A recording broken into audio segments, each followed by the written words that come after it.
Hello friends, நான் சங்கீதா சரவணகுமார். இன்றைக்கி இந்த வீடியோவில் ரொம்பவே டேஸ்டான ஹெல்த்தியான வெயிட் லாஸ் ரெசிபி கோதுமை ரவா இட்லி எப்படி செய்கிறதுன்னு பார்க்கலாம்.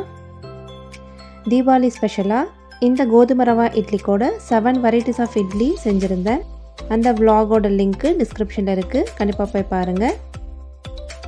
இந்த ஹெல்த்தியான கோதுமை ரவா இட்லி செய்கிறதுக்கு ஒரு பேனில் 1 டேபிள் ஸ்பூன் எண்ணெய் ஊற்றிக்கலாம். எண்ணெய் காஞ்சதுமே கொஞ்சமாக கடுகு, கடலைப்பருப்பு, உளுத்தம்பருப்பு சேர்த்து பொரிய விடலாம்.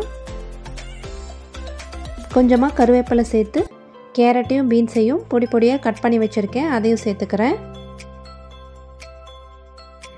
கொஞ்சமாக குடமிளகாயை கட் பண்ணி சேர்த்துட்டு 1 கப் அளவு பச்சை பட்டாணியும் சேர்த்துக்கிறேன். இது எல்லாத்தையும் ஒரு 2 நிமிஷம் வதக்கிக்கலாம். எல்லாம் நல்லா வதங்கி வந்ததுமே 1 டேபிள் ஸ்பூன் அளவு இஞ்சி பூண்டு விழுது சேர்த்து வதக்கிக்கிறேன். இஞ்சி பூண்டு விழுதோட பச்சை வாசனை போனதுமே 1 கப் அளவு கோதுமை ரவையும் சேர்த்துக்கிறேன். அடுப்பை மீடியம் ஃப்ளேமில் வச்சுட்டு ஒரு 2 நிமிஷம் வதக்கி எடுத்துக்கலாம்.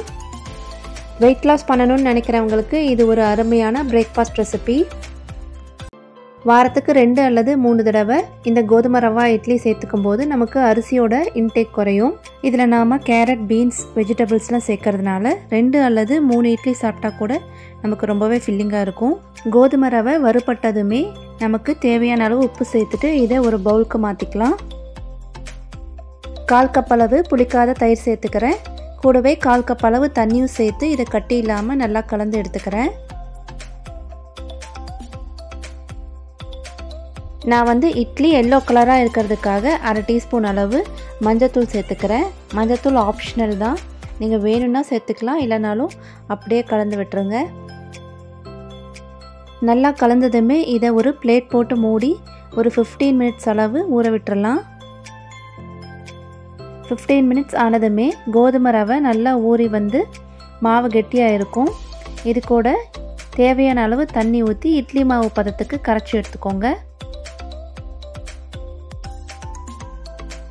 இந்த மாவை நார்மலாக இட்லி ஊற்றுற மாதிரி இட்லி தட்டில் ஊற்றி ஒரு 10 நிமிஷம் மீடியம் ஃப்ளேமில் வேக வச்சு எடுத்துக்கிட்டோன்னா நம்ம சூப்பர் டேஸ்டான ஹெல்த்தியான கோதுமை ரவா இட்லி ரெடி ஆகிடுச்சு.